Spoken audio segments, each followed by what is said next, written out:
ನಮಸ್ಕಾರ, ನನ್ನ ಹೆಸರು ಪವನ್ ಜೈನ್ ಅಂತ. ನಾನು ಟೆಕ್ನೋಶೈನ್ ಇಂಟೀರಿಯರ್ ಫೌಂಡರ್ ಆಗಿದ್ದೀನಿ. ಇವಾಗ ನಮ್ಮ ಹತ್ರ ಎಷ್ಟೋ ಜನ ನಮ್ಮ ಮನೆಯಲ್ಲಿ ಹೋಮ್ ಥಿಯೇಟರ್ ಮಾಡ್ಬೋದಾ ಅಂತ ಕೇಳ್ತಾರೆ. ಅಂದ್ರೆ ನಮ್ಮ ಮನೆ ಒಂದು 3 BHK ಅಥವಾ 4 BHK ಇದೆ, ಇಲ್ಲಿ ನಮ್ಮ ಮನೆಯಲ್ಲೇ ಒಂದು ಹೋಮ್ ಥಿಯೇಟರ್ ಸೆಟಪ್ ರೆಡಿ ಮಾಡ್ಬೋದಾ ಅಂತ ಕೇಳ್ತಾರೆ. ಎಸ್, ಎಕ್ಸಾಕ್ಟ್ಲಿ ಮಾಡ್ಬೋದು. ಒಂದು ಟಿವಿ 4 ಸ್ಪೀಕರ್ ಇಟ್ರೆ ಹೋಮ್ ಥಿಯೇಟರ್ ಆಗಲ್ಲ. ಇಲ್ಲಿ ಏನಂದ್ರೆ ನಾವೊಂದು ಪ್ರಾಪರ್ ಸಿಸ್ಟಮ್ ನ ಫಾಲೋ ಮಾಡ್ಬೇಕು. ಎಕ್ಸಾಂಪಲ್, ನಾವು ಇವಾಗ ಹೊರಗಡೆ ಥಿಯೇಟರ್ಗೆ ಹೋಗ್ತೀವಿ. ಥಿಯೇಟರ್ ಅಲ್ಲಿ ಫಿಲಂ ನೋಡಿದಾಗ ನಮ್ಗೆ ಯಾವ ತರ ಆ ಎಫೆಕ್ಟ್, ಸೌಂಡ್ ಎಫೆಕ್ಟ್ ಎಲ್ಲ ಇರುತ್ತೆ, ಅದೇ ಎಫೆಕ್ಟ್ ನಮ್ಮ ಮನೆಯಲ್ಲೂ ಬೇಕು ಅಂತ ನಾವು ಅಂದ್ಕೊಂತಿರ್ತೀವಿ. ಈ ಎಫೆಕ್ಟ್ ಬರ್ಬೇಕಂದ್ರೆ ಈ ಸಿಸ್ಟಮ್ ನ ಫಾಲೋ ಮಾಡ್ಲೇಬೇಕು. ನಮ್ಮ ಎಕ್ಸ್ಪೀರಿಯನ್ಸ್ ಸೆಂಟರ್ ಅಲ್ಲಿ, ನಮ್ಮ ಟೆಕ್ನೋಶೈನ್ ಎಕ್ಸ್ಪೀರಿಯನ್ಸ್ ಸೆಂಟರ್ ಅಲ್ಲಿ ಈ ಸಿಸ್ಟಮ್ ನ ನಾವು ರೆಡಿ ಮಾಡಿ ನಾವು ಒಂದು ಥಿಯೇಟರ್ನೇ ರೆಡಿ ಮಾಡಿದೀವಿ. ಬನ್ನಿ ತೋರಿಸ್ತೀನಿ. ಬನ್ನಿ ನಮ್ಮ ಹೋಮ್ ಥಿಯೇಟರ್ ನೋಡಿ. ಇಲ್ಲಿ ಅಕಾಸ್ಟಿಕ್ ಪವರ್ ರೆಕ್ಲೈನರ್ ಅಂತ ಹೇಳ್ತೀವಿ ಇದಕ್ಕೆ. ಇದು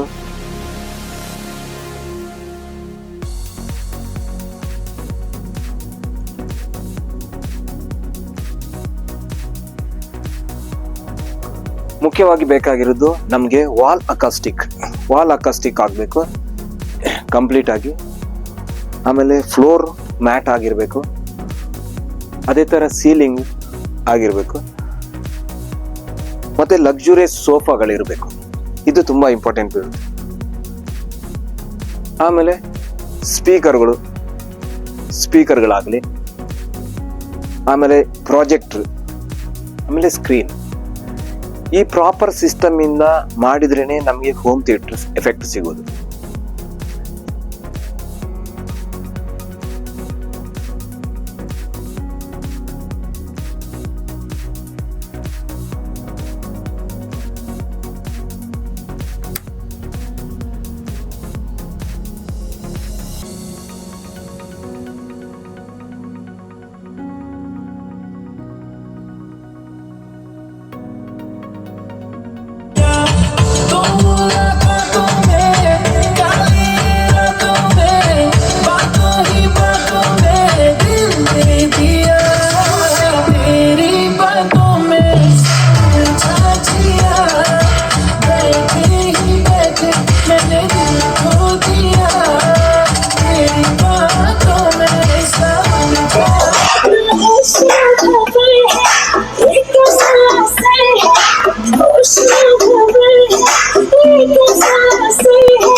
ಎಸ್, ನಿಮ್ಮನೇಲಿ ಇದೇ ತರ ಹೋಮ್ ಥಿಯೇಟರ್ ಎಫೆಕ್ಟ್ ಬೇಕಾ?